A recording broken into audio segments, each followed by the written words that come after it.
If you are looking for a fast and easy way to turn your video from color to black and white, stick around so I can show you how to do this under a minute. Hello everyone, welcome to this channel. I'm Giovanni Pino, and if this video helps you, please let me know in the comments and give it a like so it can help others who may need to watch this video. Once your clip is ready in the compositions timeline, what you need to do next is to create a new adjustment layer. Drop it on top of the clip and make it as long as the clip we want to change the colors. Once you have done that, we go to Effects and look for Lumetri Color and add it to the adjustment layer.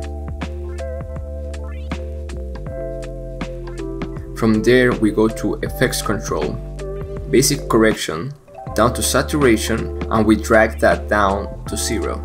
Now, to not get a bland look in our video, what we do next is to go down to Curves and we play with the master curve. Here we can modify how the light colors, midtones and shadows look in the video. If this video was helpful, give it a like. Also, check this video if you are interested in doing color isolation, which is when you turn your video into black and white, but you keep the color of one specific subject.